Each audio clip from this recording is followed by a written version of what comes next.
Good morning সবাইকে। আজ সকাল সকাল উঠেছি, তার কারণ হলো মহারাজজির দর্শনে যাব। তো আজ এতদিন থেকে এখানে আছি, কিন্তু ওইখানে গিয়ে মহারাজজির দর্শনের জায়গায় গিয়ে দর্শন করতে পারিনি। আরও 1-2 দিন দর্শন হয়েছে, গাড়িতেই হয়েছে। তো আজকে আমরা একটু বেরোবো দিল্লির জন্য।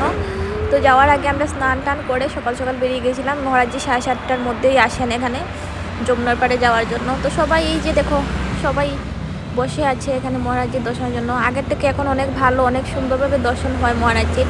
সবাই দর্শন করতে পারে। আগে তো ভিড়ের জন্য সবার দর্শন কষ্ট হতো, এখন সবাই ভালো করে দর্শন করতে পারে। আমরা তো খুব ভালো করে দর্শন হয়েছে। তো আমি আগে একটু ভিডিও করে নিয়েছিলাম, কারণ মহারাজজি আসলে আর মানে ওই ইয়েটাই থাকে না যে ভিডিও করব। মহারাজজি দেখতে ইচ্ছা হয়। তো আমরা এখানে দাঁড়িয়েছিলাম, এই যে মহারাজজি চলেই এসছেন। তো একটু তোমরা দেখে নাও, আমি আর এখন ভয়েস দিচ্ছি না।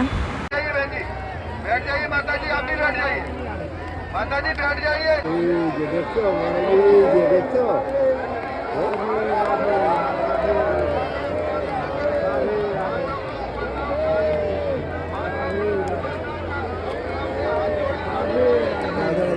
মহারাজজির এতটুকু ভিডিও আমি করতে পেরেছি, কারণ ওনাকে দেখার পর আর ভিডিও করব এই ইয়েটা আর থাকে না। তো করে দর্শন করে আমরা বেরিয়ে গেছিলাম, আর একসাথে বেরিয়ে গেছিলাম দিল্লির জন্য। কিন্তু আমি চশমা নিইনি, চশমা ভুলে গেছি, চশমা ঘরে রেখে গেছি। তো আবার ঘরে যেতে লেগেছে আমাদের। তো আবার এই তো ঘরে গিয়ে চশমা নিয়ে আমরা বেরিয়ে গিয়েছিলাম। তো বেরিয়ে যাওয়ার ভিডিওটা আর করিনি।